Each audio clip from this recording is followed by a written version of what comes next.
I guess you could say I've done intros in more optimistic places than this one.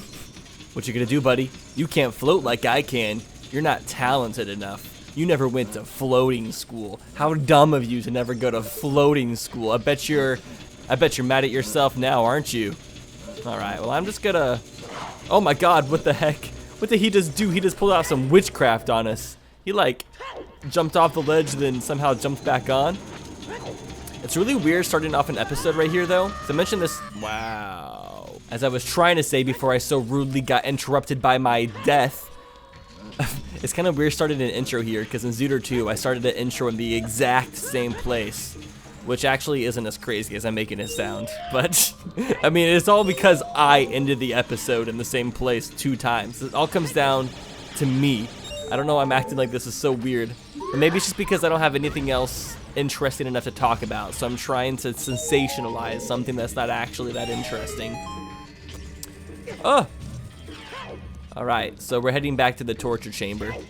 I hope you guys brought all of your favorite torture devices. Here, how about today's comment question of the day? What's your favorite torture device? No, that's not actually the comment question of the day. But what if it was? Then you guys better choose these gigantic back massagers that we have trying to crush us right now. Okay, so this room is just gonna be a freaking jackpot because there's a Skulltula, there's like 3 chests. It's a little bit of everything for us. And I'm so happy we have the long shot because last episode, holy crap, we got so many good items. We got the hook shot and the long shot. We got ourselves a nifty little bottle so we can start scooping up some little bugaboos. And we also got the Goron bracelet, so Link won't be as frail and weak as he once was. He can finally pick up plants.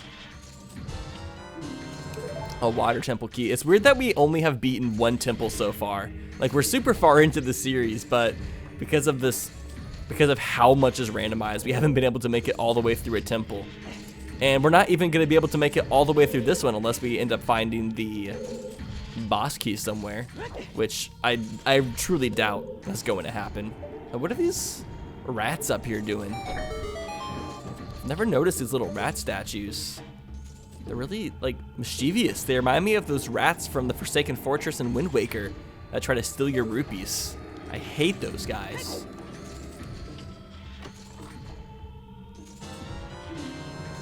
Racking on the keys. We got racks on racks on racks on racks on racks on racks of keys. Could have the most epic keychain in history. Well, that actually scared me for some reason. I literally just jumped. It's probably... There's not really a purpose for face cam on Let's Plays like this, but that would have been like the first instance in this whole entire Let's Play where it probably would have been a funny incident. Some people ask me why I don't do face cam for these Zooter videos, and the main reason is I just don't think it would add on anything. Like, there's already enough happening on the screen between the tracker and the gameplay. I just don't think it would make the series better. If anything, I would think it would distract from the things that we're supposed to pay attention to. I'm the type of person who I'd rather you focus on the things I'm saying rather than me, I guess, if that makes sense. So I just don't like, and also like I feel like my commentary is better too when I'm not having to worry about my facial expression. Because as far as you guys know, I could be making some of the weirdest freaking faces in the whole entire world. And like I could literally be recording this whole entire Let's Play with a basic duck face. And you guys would never know. Is it even possible to talk with a duck face? This is me talking with a duck face right now, and it feels really, really weird, so I should probably stop doing that. What about a re-dead face? That's just like a blowjob face, isn't it? Oh. Alright, the nice thing about the Shadow Temple is there's just a million chests down here. Which when you're playing the vanilla game, can be a little bit annoying. Because most of the chests don't have anything in them. It's usually just like recovery hearts and lots of actual ice chests. But in a randomizer, it's just everything. And it's so nice going through the Shadow Temple, having the Lens of Truth with us. Because last time I did this in Zooter 2, I did not have the Lens of Truth. I had to just remember where everything was. It was kind of impressive that I was able to do that, but it was also just a pain in my ass as well. Is there fire keys in here? Nah, there is some bats. Hey, let's kill the Skulltula first. go ahead and get our pre-prize. Yay. Oh, shoot, dude. Requiem of Spirit just like that? Just gonna give that to us? That is going to allow us to teleport to the Desert Colossus, which means Spirit Temple is now open. So I think the only dungeon we can't get to now, or dungeons, would be Jabu Jabu's Belly and the Ice Cavern, because we haven't found Ruto's Letter. But it's nice to know that we can go to so many dungeons now. Opens up a world of possibilities. Now, you gotta stop taking so much laughing gas, girl. Guys, this is gonna be the very first bomb flower we pluck in the whole entire Let's Play. Freaking Samson! Oh. I like how bomb flowers have like little crowns on top of them. They're the king of all bombs. Wait, did that not go inside? Are you kidding me? Is my depth perception that bad? Oh, that just like plopped. Okay, third time's a charm. There we go. Can I go inside there myself? No, the fire was like, hell nah. Don't you dare try to jump in my face. Aw, it's a recovery heart. But we kind of needed it. We were slacking in the heart department. We gotta have that full health meter. One thing I really wish they would have added to Ocarina of Time is the thing that you have in Zelda 2. And I think it's in some other Zelda games as well. I'm not sure what Zelda games incorporate this. But whenever you have full health and you have like the magic beam that comes out of your Master Sword every time you swing your sword. I think that is so awesome. I don't know why they didn't incorporate that into the 3D Zelda games. I feel like I played a Zelda game recently that does that. I think it was Cadence of Hyrule. Cadence of Hyrule, I talked about this last episode, and some people said they didn't like Cadence of Hyrule too much because they don't like the rhythm element, which is understandable, but you can also turn that off if you don't like the rhythm element. Like, it's an option. It's like a completely different game if you turn it off, but it's still pretty puzzle-driven.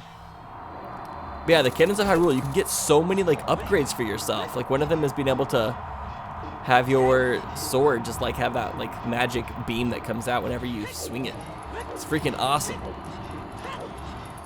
It's the progression of two-dimensional Zelda games.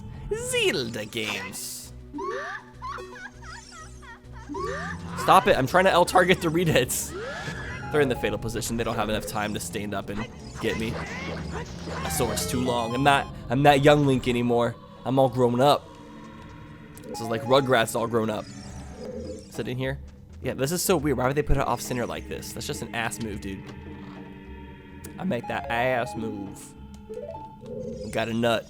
But in the Master Quest version of this temple, it's really dumb. You have to like shoot these faces with arrows in order to open up some doors. And it's like very vague that you have to do that.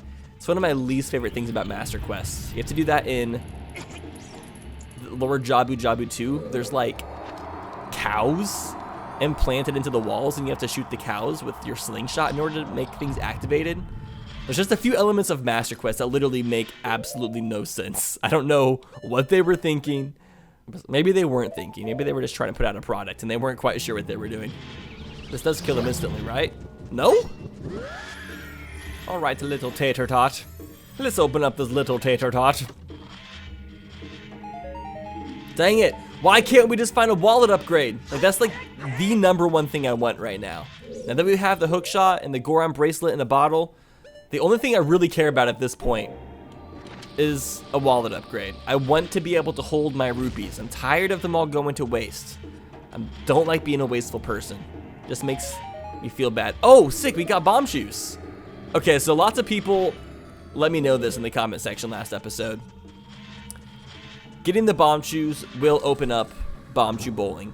Forgot that Zooter, they like program things to work completely different in some elements. I was thinking of like what opens up the bomb shoe minigame shop in the vanilla game, but in Zooter, all you need to do is get bomb shoes because there's this thing called bomb shoe logic that you can turn on and off, and if it's on, which it is, I guess that's how it works.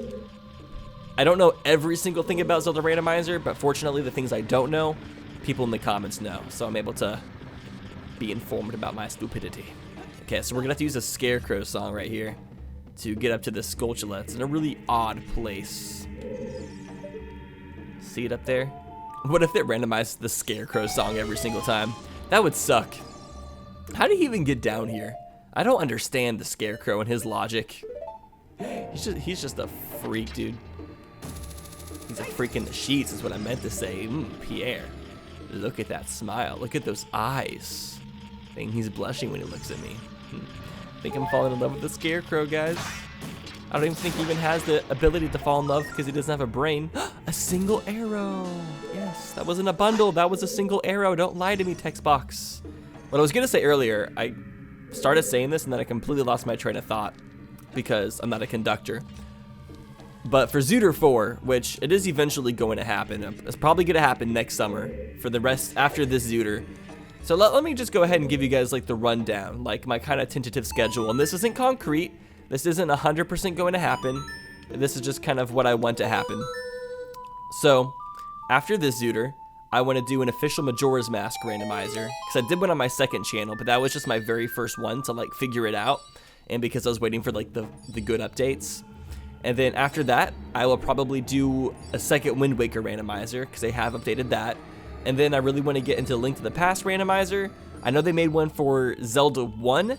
I'm not 100% sure if I'm going to do that, but I have done a Let's Play of Zelda 1 like a long time ago. It was like, I'm not sure if I would suggest anybody to watch my older Let's Plays, but I have done a Let's Play, so I do know that game well enough to do a randomizer playthrough of it. Got a friend, I see. And then hopefully I can do all of those now that I'm like now that I'm moved and I'm not doing all of that stuff anymore. I can finish all of those randomizers before next summer, and we'll do Zooter 4 next summer, and it'll be even crazier. Although after we're finished with Zooter 3, I'll probably do a couple like just Zooter streams for fun. So I'll be able to play through a whole entire Zooter in like 1 or 2 streams. But I won't do those until we finish this Zooter because there's just way too many items to find in this Zooter with all of the Skulltulas, and the last thing I want to do is just completely confuse myself by having like a bunch of more items from another Zooter that I'm trying to remember. Like, it is not recommended to do multiple Zooters. Something else I really want to try is they have the multi-world Zooter, which allows you to play with like up to 100 players. And there's also like an online multiplayer. I'm not sure how finished that is yet, but it might be something that I'll look into soon. It would suck if we were standing right underneath the beak. I should have been standing right here just to have him land on me and see what happened. Can I have a heart, please? Please. It's pretty crazy how much deeper we can still get into these randomizers. Like, even though this one is really crazy, it's still nowhere near to where as crazy as it could be. Like, eventually we got to get to a Zooter pure insanity. And what we would do for that was we would have all of the Master Quest dungeons turned on, which would make it way more insane for me. And then also we could turn text randomizer on, there's entrance randomizer, they're in the key-sanity, and there was like one other one that I completely forgot about, but it just keeps on ramping up and they're still adding more and more stuff. So I'm just gonna keep playing them because I like truly do enjoy playing them, and like for the next year or two, my main job becomes just playing Zelda games. I literally can't complain about that. That is literally the dream life, if you ask me. These redeads are not living their dream lives though. Unfortunately, I feel bad. Yes, that's 40 Skulltula tokens. Now we have another prize to look forward to after we beat this temple. Although, it's probably gonna be another piece of crap like always. Watch it actually be something good this time. Wait, what? Redeads don't get hurt by arrows? Since when? That's so scandalous. 41. Use a little wall to go around. Just gotta make sure to go around this. I like to always go around this room counterclockwise so I don't like lose track of where I am. Is there another scratcher ticket over here?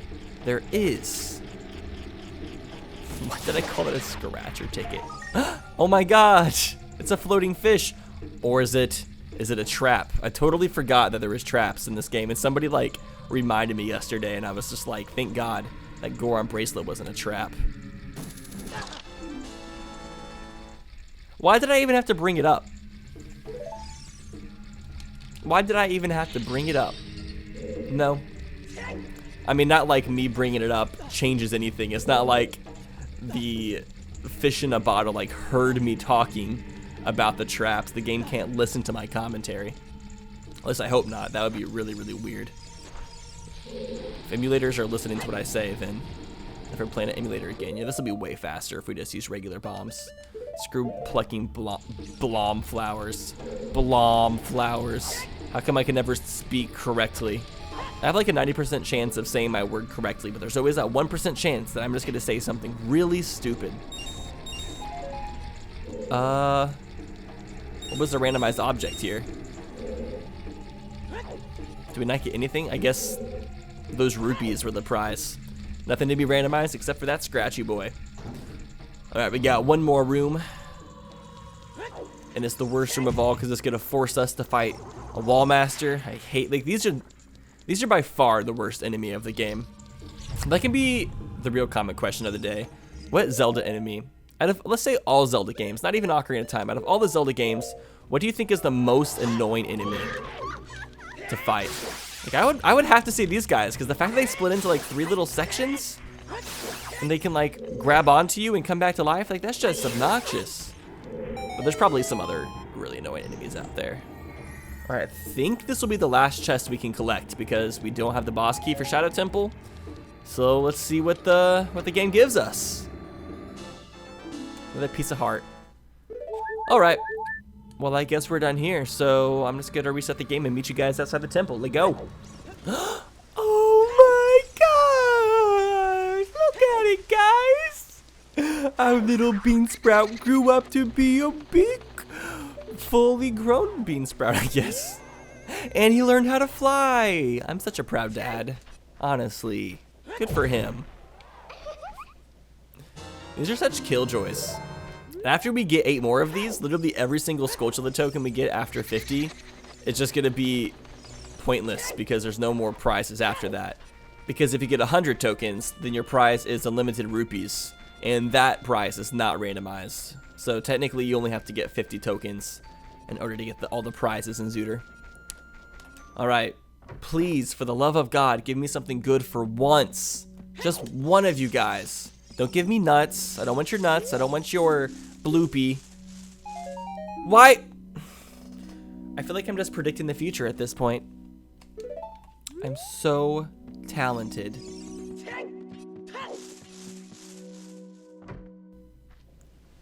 Whoa, how did it turn nighttime? Jeez, I'm a master editor. I'm doing things that nobody else could ever figure out how to do. I'm just kidding. I did this because I need to get on top of the roof over here. Alright. We're acting like the Zelda version of Santa Claus. Or something like that. I have funny commentary, right? No? Aww. Another compass. Wow. Right after we finish doing the whole entire temple. What perfect timing. Also, Link, this is a great angle of you. Never change. Alright, next thing on the agenda is to get these 2 Skullsanity tokens into Dongo's Cavern that we weren't able to earlier. Oh, I'm so sorry for hitting you there, man. Let's get the first one. Blech. And I think we can go to the second one. It's going to take a little bit of time, though. We're going to have to run around to Dongo's Cavern for a second, but it's okay. While we're doing so, I want to talk about and give a shout out to an amazing speedrunner named Torch. He's a really, really nice guy. I got to meet him at PACE, which was a speedrunning event in Washington, D.C. earlier this year. He recently just got a new world record for Ocarina of Time, any percent. He was able to beat this game in under 17 minutes, which is freaking insane. I love and respect speedrunners so much. I could never be one myself because I don't have that kind of patience.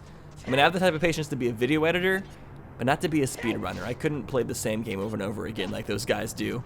That stuff is insane to me, personally. But it's crazy. He's been grinding for a really long time, and I'm really proud of him and happy for him. Okay, I totally thought there was a scratchy boy over here, but I think I was wrong. But something we can do, I think if we had all of the tokens, there'd be a little icon next to Dodongo's Cavern up there. But it's not there, so I think there should be one in here. I'm not sure why there's not. Maybe you have to be a kid. It might be a child link only thing. Alright, well I messed up. We'll have to come back later. Alright, we're back in the fire temple. First things first, since we have some bombs, let's head on to the right side of the room. You know, I'm just gonna walk through the lava. I don't even care. I'm actually Lava Girl's brother, and I also had the powers of lava, so I'm not even bothered by the lava in this room, honestly. Yeah, totally. But yeah, so last episode, I kind of talked about how my parents were like wary about me playing Zelda games because of the 3 goddesses, and it started a lot of discussion in the comments about other parents who are really strict about them playing Zelda and other things. And I'm right there with most of you. I wasn't allowed to watch Harry Potter or play Pokemon or like really watch any form of anime for that point, because the church back in the day taught parents that those things were bad for kids, and so they were just off limits to me.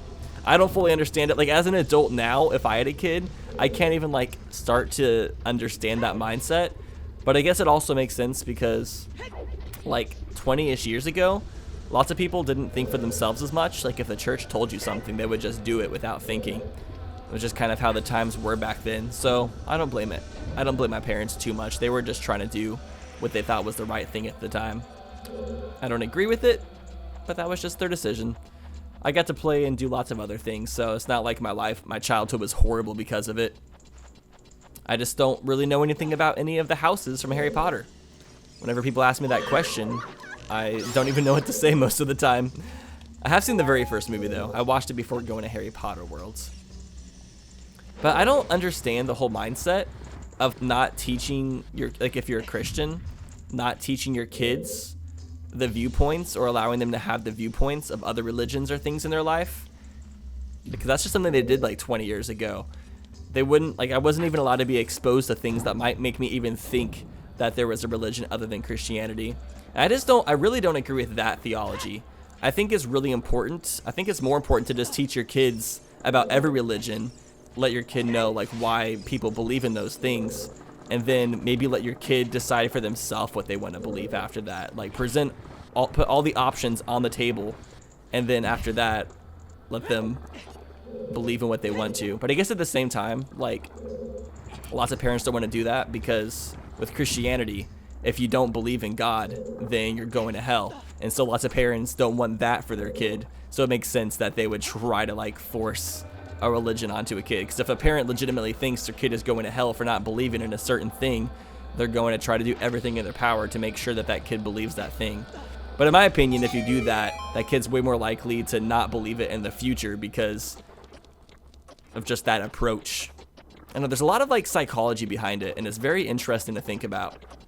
I really want to start like studying more about psychology and like how all that works, because whenever I was in high school, I ended up making lots of videos that were like inappropriate and like told dirty jokes and stuff, which completely went against my parents and what they wanted me to do. But at the same time, I wasn't doing it out of rebellion. Like, that was never my intentions or anything. That was just like kind of, I just kind of didn't agree on their viewpoint of like what was considered moral and immoral. I just started thinking for myself a bit more. Whoa! This room is so weird. Like, are there... Let's go on to like a happier note. But how were these gigantic boulders just rolling around by themselves? I thought about this to myself, and the only conclusion I came up with is that these boulders are actually hollow, and there's gigantic hamsters inside of them running around. And that's the science behind it. That's how Mafia works.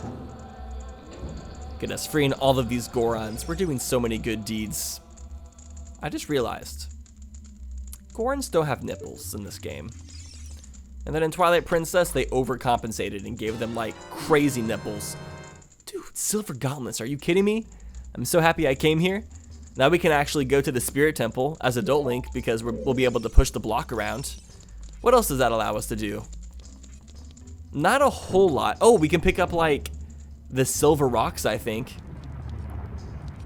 Doesn't open like a whole lot of possibilities, but it does open up some possibilities. Doesn't open up a whole lot because you normally get the silver gauntlets in the very last temple of the game. So it kind of makes sense that there wouldn't be a whole lot of things to unlock by obtaining those. But still, the more we have, the better. All right, up to 44. Let's keep on moving forward. Oh wait, we're out of keys. Oh crap. This is the end of the road for us, unfortunately. and I've already been recording for like 40 minutes. I'm gonna go ahead and call this an episode here. Anyways, thank you all so much for watching this video. If you enjoyed it, spank that thumbs up button with your mouse, and I will see your beautiful faces in the next one. Take it easy, guys.